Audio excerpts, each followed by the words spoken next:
All right, so this is my beauty right here. We might as well start up at the front and work our way back. You can see I've added most of the things you need to get a good day on the lake. And you can tell I'm a fan of all things Scotty. So we're going to start with the anchor mount here. That's what this one's for. It's the only one that has 3 screws across the front and back instead of the 2 on either side for the normal ones. This is also the only one for me that has the quarter turn locking on it, where you have to line up the little notch, give it a quarter turn, push it down, it locks in that way. Very secure, just a little more finicky to get to.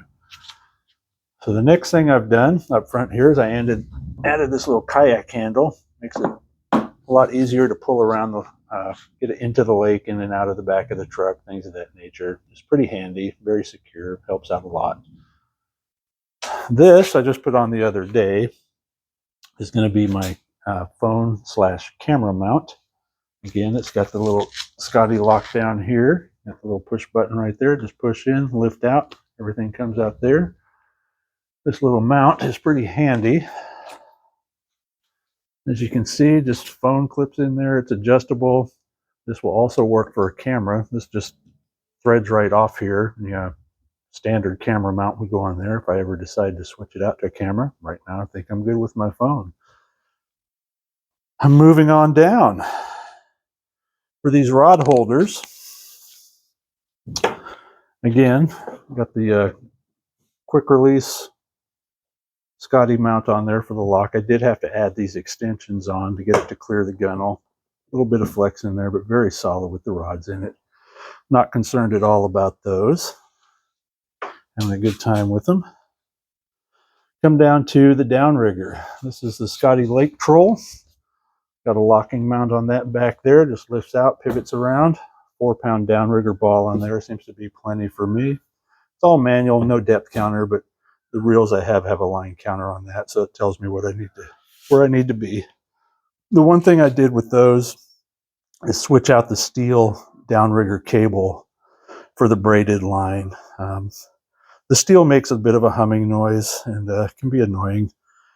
Going to braid gets rid of that completely and has the added benefit of being able to hold extra line. I think they've got 300 feet on each of these, which would get me down deeper than anywhere I ever need to be on this boat. But I've already had it down to 100 feet at Lake Stevens, going for some deep kokanee out there, and so you never know. It's there if I need it. One seat on this boat. I do have the second seat, so the option is there to bring a second person. I find that it's pretty much perfect for one. Would probably be pretty tight with 2 people, but there are a couple of people I want to get out here and give it a try, so we will certainly give that a try later in the year. Cup holders. Let's start here. The gunnel cup holders here are less than 1 inch deep. If you put any sort of tall cup or bottle in there, it's going to fall over. It won't hold that up. It just can't. So I got these. Found them on Amazon. They're nice and deep. Hold whatever you need. Have some extra supplies, plier locks, and lure holes in there and everything else. It's just held on. You have the option to drill it in or just use some heavy-duty Velcro. So for mine, I put some heavy-duty Velcro in there, and that seems to be working wonderfully. Move on to the battery here. The battery box is a Newport Vessels. It's one of the smart boxes. Got a little battery check thing on there. USB plug there. You can plug your phone in, keep it charged, any other accessories you might want to put in. On the back side of that, there is a standard 12-volt jack. You can put one of like your car adapters in there, what have you. Word of warning on the inside of that. I have one of the Walmart 27 group, just deep cycle marine batteries. Got 2 of them, and one of them has already gone bad. I did take it back, exchange it. There was no issues with that, but I guess a word of warning: don't be afraid to spend money on your batteries. Mine read full at the house. Took it out to the lake. As soon as I got going, it was reading low. The motor was running slow. Turned around to come back in. It died on the way back in. Let it sit long enough to get my gear in and everything, and that gave me enough power to get back to the dock. But don't waste money on cheap batteries because you'll end up just buying more of them. So as soon as these die on me completely, I'll probably just get some lithium batteries, and they're a lot lighter, a lot more reliable. The motor itself, let's see. I went with a Minn Kota Enduramax 55-pound thrust.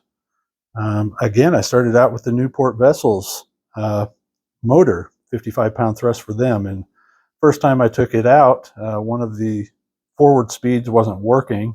So it would go 1, 2, 3, 4, and then nothing.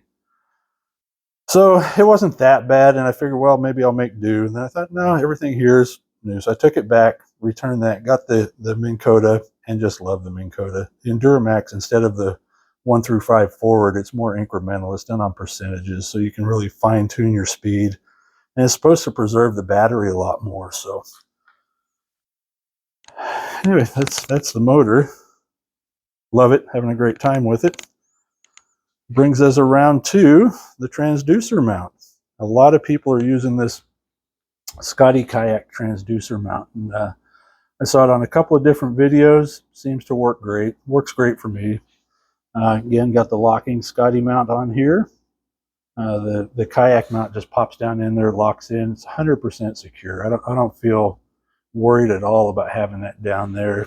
The drag on the motor, I mean, at 3.5 miles an hour, which is the top speed with this motor, I'm not worried about it at all. It does just fine.